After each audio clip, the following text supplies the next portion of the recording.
사이가 좋은 어느 두 성도님이 이번에는 예배에 대한 생각이 좀 달라서 의견이 좀 갈리게 되었어요.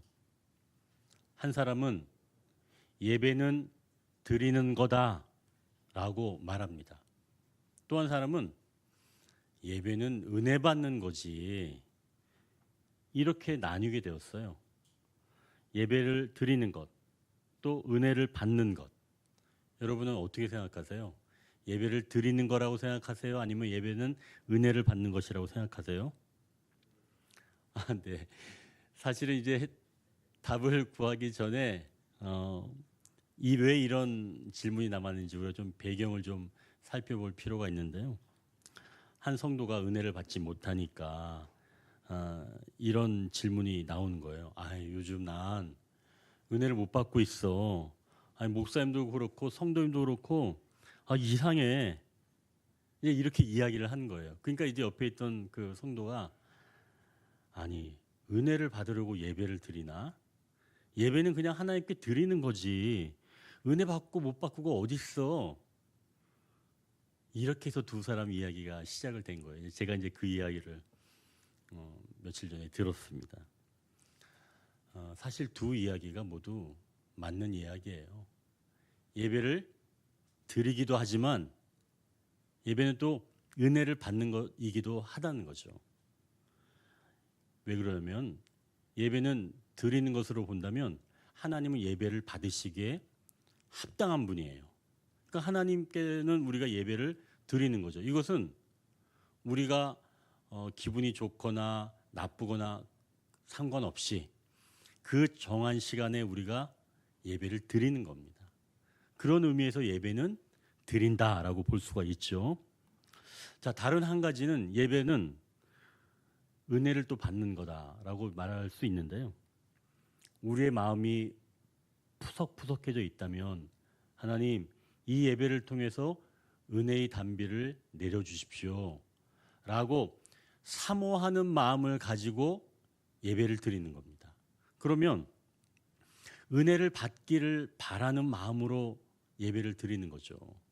결국 이 예배는 그렇게 드리게 되면 찬양을 통해서도 기도를 통해서도 말씀을 통해서도 은혜를 받게 되는 거죠. 자, 그럼 이제 이 두 가지 마음이 함께 있어야 된다는 거예요. 예배는 드리는 것, 그리고 은혜를 받는 것. 즉, 내가 결단하고 의지를 들여서 예배를 드리는 것이고 간절함으로 사모하면서 예배는 드리는 거예요. 그러니까 이 두 가지가 함께 있어야 된다라고 하는 거죠. 오히려 한 가지만 있으면 마음이 건조해질 수가 있습니다. 그러니까 이 예배는 두 가지가 다 있어야 되는 거예요. 예배는 드리면서도 사모함, 그게 있어야 된다는 얘기죠. 은혜가 받아야 되니까 우리는. 자, 그럼 이제 25절 상반절을 한번 보십시오. 모이기를 패하는 어떤 사람들의 습관과 같이 하지 말고. 이 구절을 대한성소공회 이번에 새 한글 번역본이라고 있어요. 이제 이거는 새로 나오는 건데 그 새 한글 번역본으로 이 상반절을 이렇게 말씀합니다. 우리는 함께 모이는 일을 게을리하지 맙시다. 모이는 일을 게을리하는 것이 어떤 사람들에게는 습관이 되었지요. 번역을 좀 잘한 것 같아요. 모이지 않는 게 지금 습관처럼 되었다는 겁니다. 그러면 모이지 않는 게 왜 습관처럼 되었을까요? 이런 일은 없어야 되겠지만 말씀의 은혜를 받지 못하는 겁니다. 그러니까 말씀에 도전이 생기지 않는 거예요. 말씀에 깨달음이 없고 도전이 생기지 않으니까 결국 소망이 생기지 않는 거죠. 또 다른 이유도 있어요. 몸이 아파서 못 나오는 경우도 있어요. 여러분들도 좀 그런 경우 한 번 있으시죠? 몸이 너무 아파가지고 예배에 나오지 못하는 거예요. 그러니까 마음은 있는데 몸이 따라주지 못하는 거죠. 또 어떤 때는 시간이 없는 겁니다. 그냥 회사에서 주일날 나와서 일을 하라고 해서 어쩔 수 없이 못 나가는 겁니다. 또 공동체 안에서 시험이 들어서 안 나오는 경우도 있어요. 심지어는 담임 목사에게 시험이 들어서 못 나오는 일도 있다는 겁니다. 또 같은 성도들에게 시험을 받아서 또 시험에 들어서 나오지 못하는 경우도 있죠. 아름다운 모습을 좀 봐야 되는데 그렇지 못한 모습을 보니까 나오기를 꺼려하는 사람들이 있다는 거죠. 자, 그래서 이런 척박한 상황들이 우리를 모이지 못하게 만들고 결국은 모이는 것에 게을리하게 된다라고 하는 겁니다. 참, 여기서 이제 한 가지 발견할 수 있는 사실이 있어요. 뭐냐면 예배를 드리며 은혜를 받는 것. 여기에 지금 포인트가 어디에 있을까요? 나에게만 있는 거예요. 내가 예배를 드린다, 내가 은혜를 받는다 라고 하는 포인트가 나한테만 있는 거죠. 마치 신앙생활이 나 혼자 하는 것처럼 느껴지고 있다, 생각하고 있다, 이런 이야기죠. 그러나 신앙생활은 결코 혼자 하는 게 아닌 겁니다. 그건 주님이 원하시는 것도 아니죠. 신앙생활은 매번 강조해도 지나치지 않은 것처럼 공동체적입니다. 이렇게 한꺼번에 모이는 게 바로 신앙생활이에요. 즉, 믿는 사람들의 모임인 교회가 곧 신앙생활이라는 거예요. 나와 너무나도 다른 사람들이 이 공동체로 모여 있는 거예요. 정말 다른 사람. 여러분 옆에 한번 보십시오. 어떻게 달라도 이렇게 달라 나랑. 너무 다른 사람들이 내 옆에 앉아 있어요. 정말 이해하지 못할 그런 사람들이 옆에 앉아 있죠. 이게 바로 신앙생활이에요. 그러면 여러분 신앙생활 쉬울까요? 어려울까요? 엄청나게 어려운 거예요. 만만치가 않습니다. 그러면 가정공동체는 쉬워요? 가정공동체는 더 어렵죠. 자기의 속내까지 다 드러나 있기 때문에 그거는 감추며 살지 못합니다. 그래서 가정공동체는 사실 어떻게 보면 전투의 현장이죠. 교회 공동체보다 더하면 더하지 덜하지는 않습니다. 가정천국 그런 거 없어요. 제가 몇 번 말씀드리지만 가정은 천국이 아닙니다. 가정은 전투 현장이에요. 그거를 기억을 하셔야 됩니다. 교회는 마찬가지예요. 교회도 전투 현장이에요.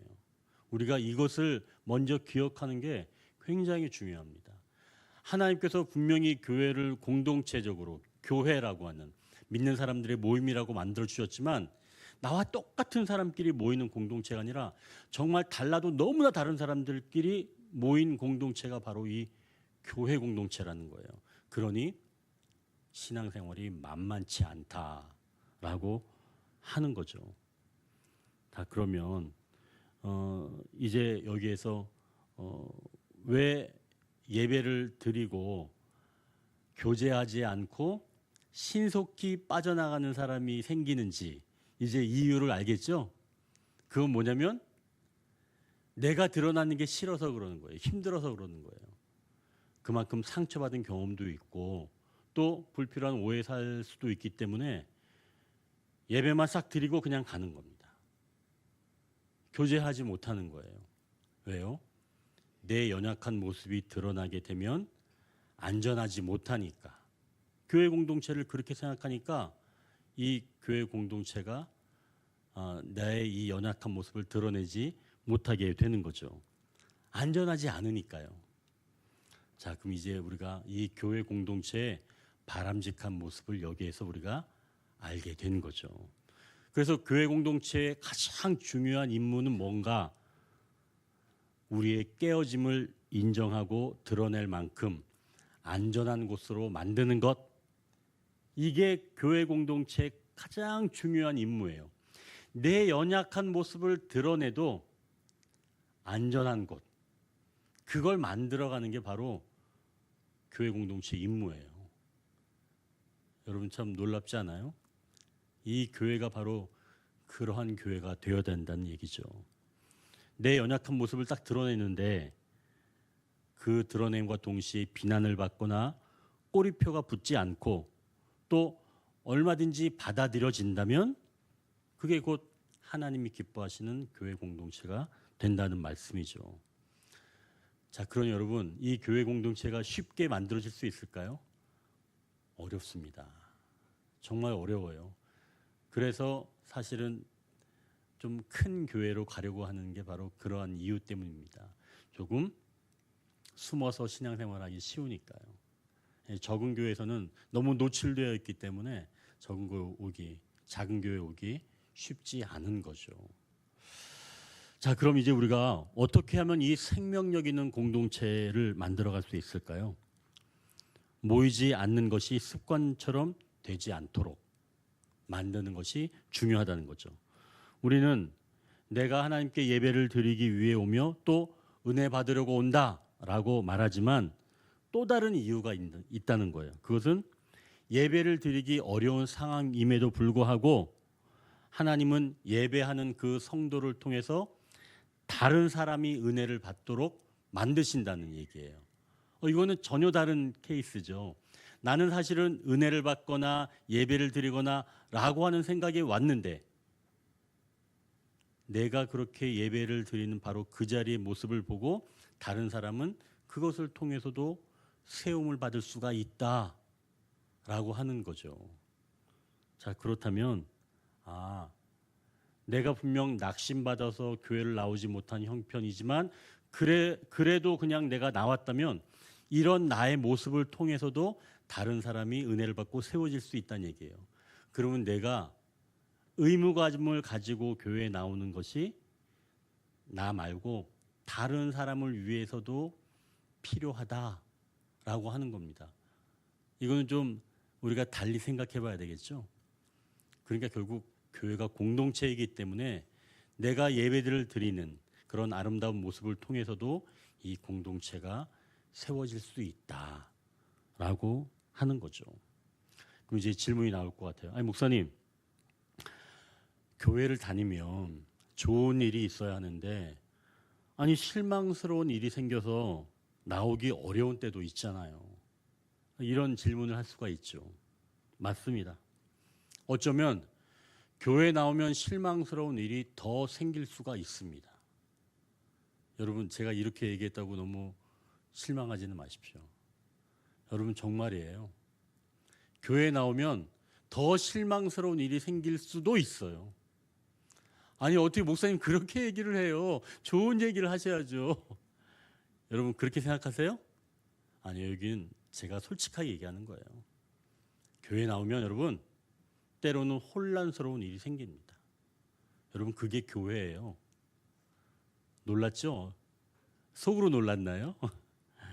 정말 그렇습니다. 근데 그러면 왜 그렇게 혼란스럽거나 실망스러운 일이 생길까요? 하나님은 우리가 원하는 대로 탁탁탁 해주면 되지 않을까요? 왜 혼란스럽고 실망스러운 일이 생기는가 말입니다. 교회 공동체 안에서요. 저도 기도를 하면서 사업을 시작을 했어요. 그리고 사업을 시작할 때 그냥 시작한 게 아니라 목사님들을 모셔다가, 그것도 두 분과 전도사님 한 분 모셔다가 개업 예배를 드리고 시작을 했죠. 또 정직하게 사업을 운영하려고 정직하지 못한 그런 방법을 쓸 때는 막 가슴을 치면서 막 울었습니다. 그러면서 사업을 했어요. 그러면 어떻게 됐을까요? 성공해야 되는 거 아니에요? 매출이 그냥 계속 성장해야 되는 거 아닌가요? 근데 그렇게 되지 않았어요. 내가 원하는 대로 되지 않았습니다. 혼란스럽고 실망스러운 일이 생겼어요. 왜? 아니, 신앙생활을 하면 내가 원하는 대로 탁탁 돼야 되는데 그게 아니고 실망스러운 일이 생기게 된 겁니다. 왜 그럴까요? 이 실망스러운 일이 지나가야 합니다. 기독교는 우리의 꿈을 실현시키는 종교가 아니에요. 그보다는 그 꿈을 재구성해 주는 것이 바로 기독교 신앙인 줄 믿으시길 바랍니다. 꿈을 재구성해 주는 거예요. 내 꿈을 실현시키는 게 아니라. 그러니까 내가 바라던 대로 이루어지는 것이 아니라 가장 생명력 있는 과정을 지나서 내가 꿈꾸는 바로 그 원형적인 모습, 바로 그러한 결과를 만들어 주시는 게 바로 신앙이라는 거예요. 그러니 여러분, 당장에 실망스러운 일이 생긴다고 하더라도 신앙을 저버리고 뒤돌아가지 마시길 바랍니다. 오히려 혼란은 우리를 더욱더 겸손하게 만들어요. 혼란은 사람의 말을 경청하게 만듭니다. 만약에 혼란하지 않으면 사람의 말 듣지 않아요. 왜? 내가 맞으니까. 그러나 혼란스러울 때는 사람이 겸손해질 수 있는 거예요. 또한 실망스럽다고 해서 여러분 그것이 잘못된 것은 아닙니다. 실망스러울 때는 진정한 것을 소망하게 될 수 있어요. 그러니 이런 혼란과 실망이 결코 신앙 안에서는 나쁘지 않은 거예요. 교회는 바로 그러한 꿈들, 내가 바라던 것들을 이루어지는 것이 아니라 바로 재구성해 준다라고 하는 거죠. 그러니 이제 내 계획이 아닌 하나님의 계획으로 나를 인도하시리라 라고 하는 소망을 가지고 나아가시길 주님의 이름으로 축원합니다. 자, 그럼 우리가 이때 가져야 할 자세 뭘까요? 23절인데요. 그 앞에 절이죠. 23절 우리 같이 한번 읽겠습니다. 또 약속하시는 이는 미쁘시니 우리가 믿는 도리의 소망을 움직이지 말며 굳게 잡고 흔들리지 말고 하나님의 약속을 믿으라 라고 하는 말씀입니다. 그러니까 하나님의 인도하심은 우리 성도들의 인생 끝날까지 멈추지 않는다는 사실을 믿으시길 바랍니다. 이걸 믿는 거예요. 내 꿈이 실현된다 믿는 게 아니라 하나님의 그 약속 가운데 나를 끝까지 붙잡고 가신다 라고 한 그 약속의 말씀을 믿고 가는 겁니다. 여러분, 내 꿈을 실현시키는 게 아니에요. 하나님의 약속이 나를 인도하시는 겁니다. 우리가 그것을 믿으면 흔들리지 않고 걸어갈 수 있다는 거예요. 기독교 신앙은 바로 그걸 이야기하는 겁니다. 그러니 내가 보기에 내 상황이 너무나 힘들어 보이고 전혀 희망이 없어 보일지라도 하나님이 붙드신다면 그게 제일 안전한 것이다 라는 것이죠. 여러분, 그걸 믿으십시오. 지금 좀 안 되는 거, 그거는 재구성하기 위해서 하나님께서 작업하고 계시는 거예요. 그걸 믿으십시오. 그러면 무너지지 않아요. 그러니 이것이 곧 내가 예배자로 설 수 있는 바로 근본이 될 수 있다는 거예요. 내가 잘 못됐기 때문에 예배를 뒤로 물러가는 게 아니라 하나님의 약속을 신실하게 믿으면서 이 상황 속에서도 내가 예배를 드릴 때 비로소 내가 예배자로 설 수 있고 이 모습을 통해서 다른 사람들도 은혜를 받고 공동체가 세워진다는 것이죠. 그런데 사실 우리는 좀 잘못 생각하는 게 있죠. 그게 뭐냐? 꼭 내가 성공하는 모습을 통해서 내가 주변 사람들에게 은혜를 미칠 수 있다고 생각을 하는 거예요. 사람들은 그렇게 생각을 해요. 내가 좀 뭔가 단계를 밟아가면서 성공하는 모습을 보여야 사람들이 나에게 통해서 은혜를 받고 아, 나도 신앙생활 하고 싶다라고 하는 것으로 오해할 수 있다는 얘기예요. 그러나 나의 그러한 성공적인 모습을 보고 사람들이 서는 게 아니라 오히려 내가 내 뜻대로 되지 않지만 하나님께서는 언젠가 약속하신 것처럼 내 꿈을 재구성시켜 주시고 또한 내 인생 끝날까지 나를 붙잡아 주실 거야 라고 하는 믿음을 가지고 비틀거리면서 예배를 드리는 바로 그 모습을 통해서 옆에 있는 성도는 정말 저게 신앙이구나 라고 하면서 서갈 수가 있다는 얘기예요. 그러니까 공동체를 세워가시는 게 하나님의 방법은 우리가 생각하는 것과는 전혀 다르다는 이야기죠. 그럼 이제 여기서 질문이 나오죠. 아니 목사님, 그러면 교회 공동체 세우는 게 그렇게 중요한가요? 내가 힘들어도 막 그렇게 하는, 그래서 꼭 교회 공동체를 세우는 게 그토록 중요한가요? 이런 질문이 나올 수가 있겠죠. 그러나 하나님은 우리를 회복시키실 때 그냥 홀로 회복시키시는 게 아니에요. 하나님은 항상 관계를 통해서 공동체를 통해서 우리를 회복시키십니다.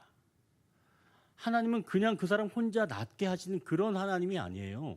하나님은 친밀한 관계를 통해서 용납받는 그런 관계를 통해서 교회 공동체를 통해서 하나님은 회복을 시키시는 겁니다. 그러기 때문에 이 교회 공동체가 소중하다는 거예요. 그래서 내가 교회 공동체를 세우는 하나의 일원이 돼야 된다는 겁니다. 자, 이제 25절을 다시 한번 보십시오. 모이기를 패하는 어떤 사람들의 습관과 같이 하지 말고 오직 권하여 그날이 가까움을 볼수록 더욱 그리하자. 여기서 이제 중반절 보면 오직 권하여라고 하는 그런 표현이 있습니다.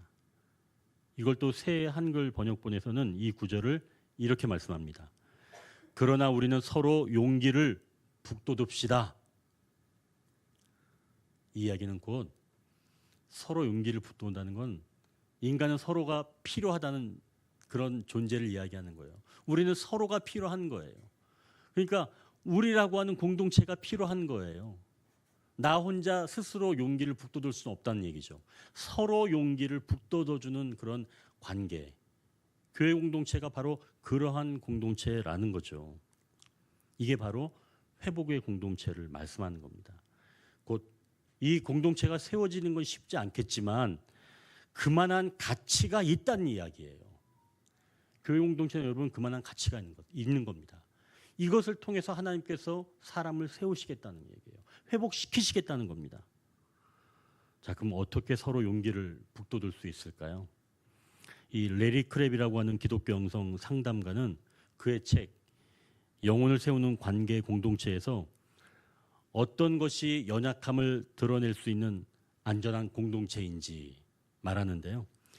자신의 연약함을 드러내는 동료 교우의 이야기를 듣고 문제 해결을 치유로 오해하지 않고 그보다는 하나님을 더욱 발견하는 것에 초점을 맞추라고 권면하는 겁니다.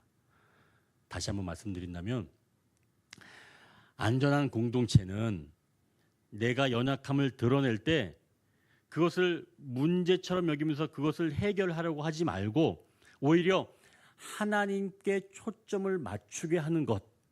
그게 바로 안전한 공동체라는 거예요.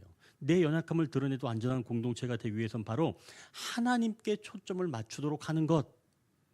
그게 바로 안전한 공동체라는 거죠.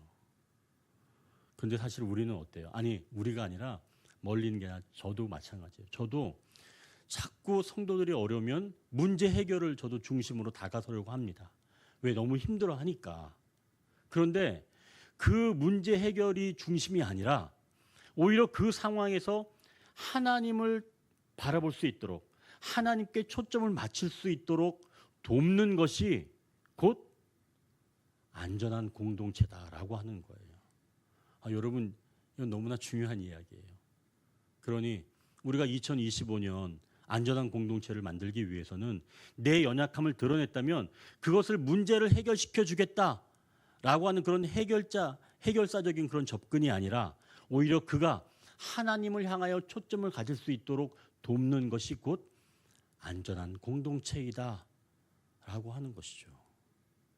여러분, 이제 어떠한 문제가 있을 때 무엇을 초점을 맞추라고요? 하나님께 초점을 맞추는 것. 그렇게 돕는 것. 그것이 바로 안전한 공동체이다라고 하는 거죠. 그런데 우리는 그렇지 않고 어떻게 주로, 이건 저를 얘기하는 거예요. 어떻게 주로 해결을 하냐면 그 문제에 딱 꼬리표, 이름표를 붙입니다. 그건 이것 때문에 그래요 라고 이름표를 붙여놔요. 이름표를 붙이면 어떤 점이 좋냐면 그 문제를 내가 얼마든지 통제할 수 있다라고 하는 그런 느낌을 갖게 합니다. 그래서 영적으로 우월감도 느끼게 되고 그 문제 위에 있는 것처럼 내가 느껴지게 되죠. 이게 굉장히 위험한 생각이에요. 자칫 그 사람이 나를 의지하게 만들기도 하고 그 문제보다 내가 더 커 보이게 하는 그런 영적 교만에 들어설 수가 있다는 거죠. 이게 굉장히 위험한 거예요. 그래서 그러한 문제가 있을 때는 하나님께 초점을 맞추도록 권면하는 것이 곧 안전한 공동체로 갈 수 있다라고 하는 것이죠. 이것을 이 레리 크랩은 영적 우정이다라고 표현을 했습니다. 이거 참 근사한 표현이에요. 영적 우정을 갖게 하는 것. 이것이 우리에게는 안전한 공동체로 갈 수 있는 귀한 방법이다라고 하는 거죠. 이제 여기까지 정리한다면 어려운 상황을 조심스럽게 말하는 성도에게는 문제 해결이 아니라 영적 우정의 기회로 삼아서 함께 하나님을 찾는 것, 이것이 곧 영혼을 세우는 공동체의 모습이다 라고 우리가 말할 수가 있는 겁니다. 자, 그럼 이제 우리가 삶의 우선순위를 알 수 있게 되었어요. 세상 속에서 살아가기 위해서는 영적인 삶에 초점을 맞춰야 한다는 것이죠. 서로 용기를 북돋우는 것은 곧 영적인 삶에 초점을 맞추는 바로 그러한 것들을 권면한다라고 하는 것이죠. C.S. 루이스는 이렇게 이야기했습니다. 가장 중요한 일을 우선순위에 두고 부차적인 일은 나중에 하라. 부차적인 일을 먼저 하다 보면 가장 중요한 일과 부차적인 일 모두 실패할 것이다 라고 C.S. 루이스가 말했습니다. 삶에 어려운 문제가 있을 때 문제 해결을 하고 난 뒤에 하나님을 예배하겠다라고 하는 것은 부차적인 것을 먼저 하고 근본적인 것, 가장 중요한 것을 나중에 하겠다라고 하는 것과 매한가지라는 거예요. 신앙인들에게 가장 중요한 것은 하나님을 초점을 두는 것, 하나님을 예배하는 것입니다. 그게 가장 중요한 거예요. 가장 근본적인 겁니다. 그게 돼야 부차적인 것도 해결이 된다는 이야기죠. 그것을 초점을 맞추는 그런 공동체가 바로 안전한 공동체이다라고 하는 겁니다.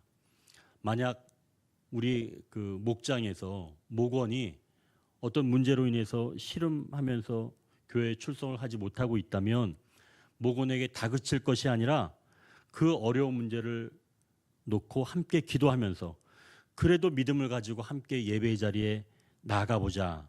그렇게 용기를 북돋운다면 그 목원이 삶의 우선순위를 발견하고 나중에는 자신의 연약함을 드러내도 안전하다라고 느끼는 공동체가 될 수 있다는 것이죠. 우리 각 목장에서 그러한 안전한 공동체다라고 하는 말들이 나오기를 소망합니다. 그래서 우리 공동체에서는 좀 내 연약한 모습을 부끄러움 없이 좀 드러냈으면 좋겠어요. 그리고 같이 울고 주님을 바라보고 그렇게 되다 보면 이 언더교회 공동체가 정말 하나님께서 더욱더 든든하게 세워가시는 교회 공동체가 되는 줄 믿습니다. 이제 마지막으로 하반절 다시 한번 읽겠습니다. 오직 권하여 그날이 가까움을 볼수록 더욱 그리하자. 고난과 박해가 깊어지는 것을 본다면 더욱 모이기에 힘쓰자. 이제 그런 말씀이죠.